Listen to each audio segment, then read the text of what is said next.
तुम्हारे खातिर तुम्हारे खातिर रोवे रोवे डीजे करण तुम्हारे खातिर रोवे। देखी ओकर खुशी हमार दिलवा रोवत बा, घड़ी घड़ी रोवतानी पगली हंसत बा। देखी ओकर खुशी हमार दिलवा रोवत बा, घड़ी घड़ी रोवतानी पगली हंसत बा। बेवफाई के दर्द का होवे, कुछ यही सन कहरिए राम जी कि हमारो खातिर हो रोवे। कुछ यही सन कहरिए राम जी कि हमारो खातिर हो रोवे। तुम्हारे खातिर तुम्हारे खातिर रोवे रोवे डीजे करण तुम्हारे खातिर रोवे। सोचबो समझबो न कैली कोई दिहली घात हो, कैसे हम जियत बानी ओकरा नइखे बुझात हो।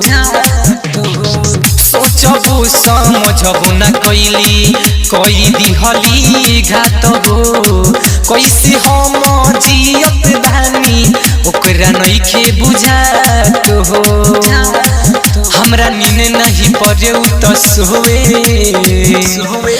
कुछ यही सन कहरिए राम जी कि हमारो खातिर हो रोवे। कुछ यही सन कहरिए राम जी कि हमारो खातिर हो रोवे। तुम्हारे खातिर तुम्हारे खातिर रोवे रोवे डीजे करण तुम्हारे खातिर रोवे। हाँ कके बेवफाई खुश बाड़ा बाड़ी छूटल हमारे बाबे खाना हो, ओकर चलते पागल भइल बाटे रंजीव दीवाना हो। हाँ कके बेवफाई खुश बाड़ा बाड़ी छूटल हमारे बाबे खाना हो, ओकर चलते पागल भइल बाटे रंजीव दीवाना हो।